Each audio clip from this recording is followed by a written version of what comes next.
Assalamualaikum warahmatullahi wabarakatuh. Perkenalkan, nama saya Lama Ramadan. Di sini saya akan mempresentasikan hasil studi saya mengenai pengarahan dan kepemimpinan dalam sumber daya manusia. Slide pertama yaitu ada pengertian. Pengarahan dan kepemimpinan memainkan peran kunci dalam mengelola sumber daya manusia yang efektif.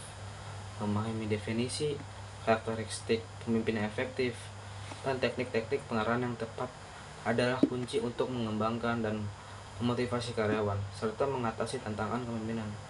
Jadi pemimpin harus bisa mengarahi karyawannya dalam suatu organisasi. Oke, yang selanjutnya itu ada gaya kepemimpinan dalam sumber daya manusia. Di sini ada beberapa gaya kepemimpinan. Ada visioner. Pemimpin yang efektif memiliki visi yang jelas dan dapat mengomunikasikannya dengan antusias. Yang kedua itu ada inspiratif, mampu memotivasi dan menginspirasi karyawan untuk mencapai tujuan organisasi. Yang ketiga itu ada kolaboratif, terbuka untuk memasukkan dan dapat bekerja sama secara efektif dengan tim. Pada dasarnya pemimpin harus bisa menerima masukan dari karyawan. Dan yang keempat itu berorientasi pada tujuan, fokus pada pencapaian hasil dan mampu membuat keputusan yang tepat. Yang selanjutnya itu ada dampak kinerja, peningkatan kinerja. Karyawan pengarahan yang efektif meningkatkan efisiensi dan pencapaian target individu. Selanjutnya ada meningkatkan disiplin kerja, arahan yang jelas, membantu karyawan memahami tanggung jawab sehingga meningkatkan kedisiplinan. Yang ketiga ada pengembangan sumber daya manusia. Pemimpin yang baik mendorong dan mengembangkan keterampilan dan kompetisi karyawan. Yang terakhir ada peningkatan produktivitas organisasi. Pengarahan dan kepemimpinan yang efektif berkontribusi pada produktivitas keseluruhan organisasi. Oke, yang selanjutnya itu ada beberapa teknik pengarahan yang efektif dalam memimpin suatu organisasi. Yang pertama itu ada komunikasi. Membangun komunikasi yang jelas, terbuka dan dua arah dengan karyawan. Yang ketiga itu ada umpan balik. Memberikan umpan balik yang konstruktif untuk mendorong pertumbuhan dan pengembangan. Yang terakhir ada pemberdayaan.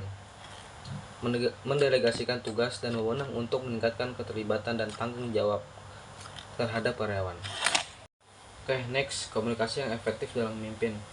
Yang pertama itu ada komunikasi verbal, menyampaikan pesan secara lisan dengan jelas dan persuasif. Contoh, pemimpin ketika lagi meeting dengan karyawan, ya harus jelas gitu untuk menyampaikan pesan dengan karyawan. Kalau tidak, menurut saya kurang cocok untuk jadi pemimpin. Yang selanjutnya itu ada komunikasi nonverbal, menggunakan bahasa tubuh, kontak mata, dan ekspresi wajah yang mendukung pesan. Dan yang terakhir ada komunikasi aktif, mendengarkan dengan seksama dan meminta klarifikasi jika diperlukan. Nah, selanjutnya ada motivasi dan memberdayakan karyawan. Yang pertama itu ada pengakuan, memberikan penghargaan dan apresiasi kepada karyawan atas prestasi mereka. Pemimpin harus bisa mengasih penghargaan lah ketika karyawan sudah berusaha keras untuk mencapai target dalam sebuah organisasi atau perusahaan. Kedua itu ada otonomi, memberikan karyawan kebebasan dan tanggung jawab untuk menyelesaikan tugas-tugas mereka. Yang ketiga ada pemberian wewenang, mendelegasikan tugas dan mendorong pengambilan keputusan mandiri. Nah, selanjutnya ada kesimpulan. Pengarahan dan kepemimpinan yang efektif merupakan kunci untuk mengelola sumber daya manusia secara optimal dengan memahami definisi, karakteristik pemimpin yang efektif, dan teknik-teknik pengarahan yang tepat. Jadi, manajer dapat memperdayakan karyawan, meningkatkan kinerja, dan menciptakan budaya organisasi yang positif. Oke, sekian presentasi dari saya. Kurang lebihnya mohon maaf. Wassalamualaikum warahmatullahi wabarakatuh.